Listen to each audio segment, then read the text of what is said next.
Hoy Venezuela amanece diferente. En los balcones de Miraflores ya no se escucha la voz del presidente. Los medios hablan de renuncia, otros de destitución y algunos simplemente de fin. Por primera vez en más de una década, Nicolás Maduro ha salido del poder. Un país entero observa con incredulidad, entre el miedo y la esperanza, intentando entender ¿qué vendrá ahora? ¿Quién tomará el control de una nación fracturada, agotada y con millones de vidas suspendidas en la incertidumbre? Hoy analizaremos ese día que muchos imaginan y otros temen. El día después de Maduro.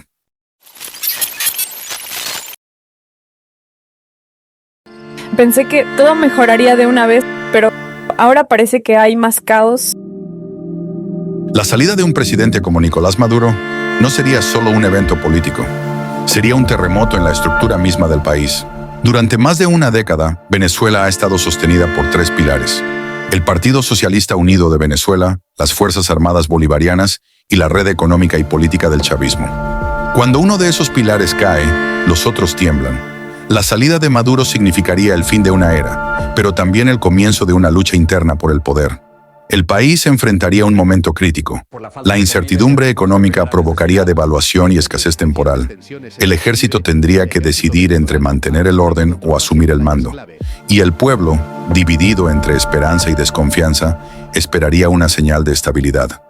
Porque en Venezuela, el poder no se disuelve. Simplemente cambia de manos. Esta vez creo que el próximo gobernador será diferente. El futuro inmediato dependerá de quién ocupe ese vacío y de cómo el mundo reaccione ante ello. Si Maduro se va, ¿quién tomaría el control? Esa es la pregunta más peligrosa y también la más importante. Diosdado Cabello, el poder dentro del poder. En un escenario de continuidad chavista, Diosdado Cabello sería el sucesor más probable, militar de carrera, político leal al legado de Chávez, y uno de los hombres más influyentes dentro del PSUV. Su ascenso significaría firmeza y control interno, pero también cierre total hacia el exterior.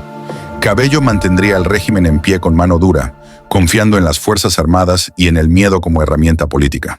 Sin embargo, su llegada ahondaría el aislamiento internacional. Las sanciones de Estados Unidos y Europa seguirían, y el país continuaría sin acceso a créditos ni inversiones. Bajo su mando, Venezuela no cambiaría. Solo se endurecería.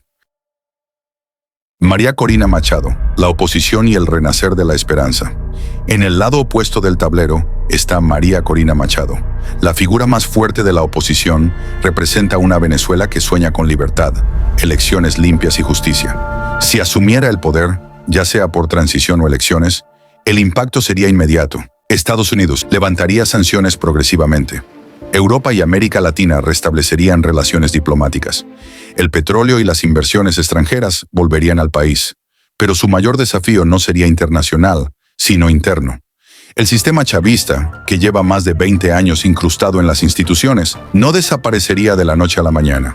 María Corina tendría que gobernar con la vieja estructura aún viva, enfrentando sabotajes, resistencia militar y un pueblo dividido entre el odio y la esperanza. Sería la figura del cambio, pero el cambio real le exigiría enfrentarse al pasado cara a cara.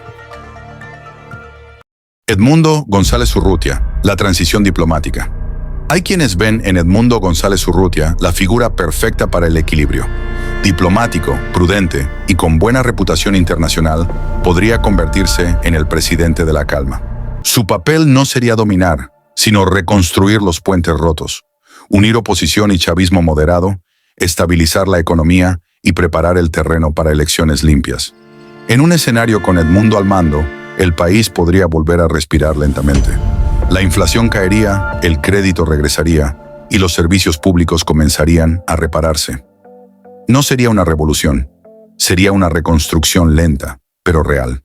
Si Maduro saliera del poder hoy, Venezuela no despertaría en paz. Despertaría en transición. Entre el miedo de repetir su pasado y la esperanza de construir su futuro, Cabello, María Corina, Edmundo, todos podrían influir en lo que venga después. Pero el verdadero destino del país no dependerá de ellos, sino del pueblo venezolano y de su capacidad de unirse después de tanto dolor. Porque al final, el cambio no se trata solo de reemplazar a un líder, sino de reaprender a creer en uno mismo como nación.